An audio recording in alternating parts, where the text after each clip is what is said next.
इच्छाएं कभी खत्म नहीं होती। अगर आज हमारे पास 100 है, कल को कहते हैं 1000 हो जाए, 1000 हो जाए तो क्या कहते हैं हम लाखपति बन जाए। मगर इस तृष्णाओं को बढ़ाते जाते हैं। जैसे कहते हैं अग्नि में घी डाला जाए तो अग्नि और भड़क जाती है।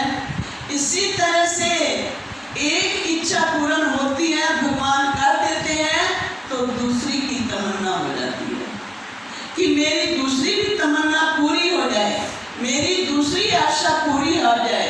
तो इसी तरह से प्रेमियों, इस तृष्णा के अंदर हम फंसे पड़े हैं, इस आशा के अंदर हम फंसे पड़े हैं। और इसी तृष्णा आशा का सहारा लेकर उस परम पिता परमात्मा को, जो सच्चा खजाना देने वाले हैं, नाम की मस्ती देने वाले हैं, नाम की दौलत देने वाले हैं, उसको हम भूल जाते हैं। तो प्रेमियों, एक बार एक प्रेमी जो कि इच्छाओं का भरा हुआ था, जाता है संतों के पास सत्संग सुनने के लिए। और सत्संग सुनकर सत्संग खत्म हो जाता है तो संत महापुरुष सत्संग खत्म करते हैं और वो प्रेमी बैठा रहता है। तो संत पूछते हैं, प्रेमी तू कैसे बैठा है? सारे प्रेमी चले गए हैं। तो उस समय वो अपनी इच्छा प्रकट करता है संतों के सामने कि मुझे ऐसा वरदान दो कि मैं क्या करूं, धन दौलत से मालूमाल हो जाऊं। तो संत मन ही मन मुस्कुराते हैं और कहते हैं, अच्छा तू लगातार आ हमारे पास, तेरी इच्छा पूर्ण हो जाएगी। ऐसे करते करते कई दिन बीत गए। रोज सत्संग पर आता और स्वार्थ की भावना लेकर आता। तो एक दिन फिर अपनी आशा व्यक्त करता है संतों के पास।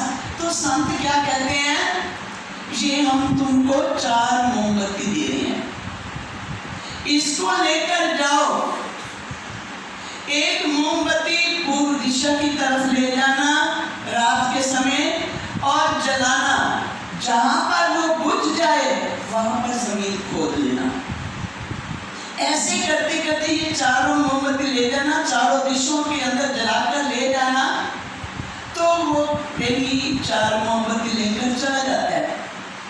रात के समय एक मोमबत्ती जलाकर पूर्व दिशा की तरफ जाता है, जहां बुझती है वहां जमीन खोदने लग जाता है। तो वहां पर क्या देखता है, जमीन खोदने में उनको सिक्के मिलते हैं, कोई 5 का, कोई 10 का, कोई 20 का, ऐसे सिक्कों का ढेर मिलता है। वो देखकर प्रसन्न हो जाता है, खुश हो जाता है, उन सबको बटोर लेता है, इकट्ठा कर लेता है। तो दूसरे दिन फिर क्या करता है, दूसरी मोमबत्ती लेकर जाता है, कहाँ पर है, पश्चिम की तरफ। तो वहां पर मोमबत्ती जब बुझती है तो वहां पर उसे क्या मिलते हैं, नोटों की थैलियां मिलती हैं।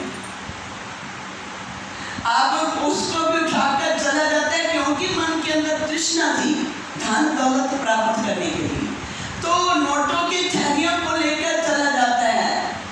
तो अब तीसरे दिन वो मोमबत्ती लेकर जाता है, कहाँ कि उत्तर की तरफ जाता है, जहां जाकर मोमबत्ती जलाता है। और अंत समय जब वो बुझ जाती है, वहां पर खोदता है जमीन, तो क्या निकलते हैं वहां पर, हीरे जवाहरात, सिक्के आ गए, नोट आ गए। अब क्या आ गया, हीरे जवाहरात भी आ गए। अब उन्होंने, संतों ने क्या कहा था कि चौथी मोमबत्ती को जलाकर कहीं भी ले जाना है। तो मन के अंदर फिर लालसा बढ़ती है कि संत ना जाने अब चौथी में जलाकर जाऊंगा, क्या पता क्या कुछ मुझे मिल जाए। तो अब चौथी मोमबत्ती जलाकर दक्षिण दिशा की तरफ गया और जहां पर वो बुझी वहां पर ऐसी जमीन खोदी कि नीचे से तय खाना बना हुआ था। उस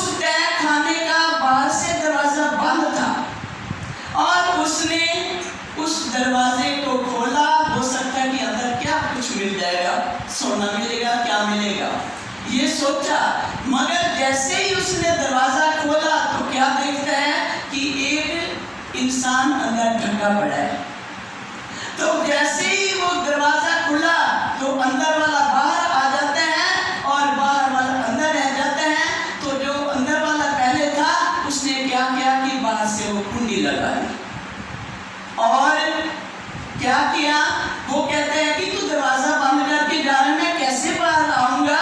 तो वो कहता है कि मैं भी तृष्णा का मारा आया था और इस जगह पर आकर फंस गया हूँ।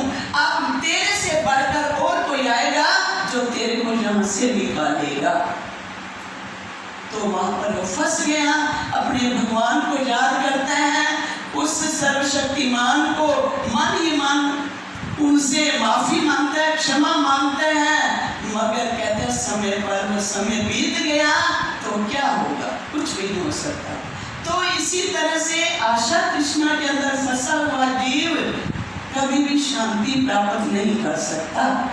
तो शांति है उस गुरुदेव भगवान के चरणों के अंदर, उनके नाम के अंदर, उनकी भक्ति के अंदर, उनके प्यार के अंदर, उनकी श्रद्धा के अंदर ही हमें शांति मिलेगी। तो कहने का भाव है मन वचन कर्म से हम प्रभु के बने हैं, तो मन वचन कर्म से उनके दास बन के रहे, उनके गुलाम बन के रहे। अभी ये भी सुना गया क्या कि मैं तो हो गया नगली वाले का गुलाम। नगली वाले के गुलाम बनेंगे तो प्रेमियों कभी किसी चीज की कमी नहीं आएगी। कमी तब आती है जब हम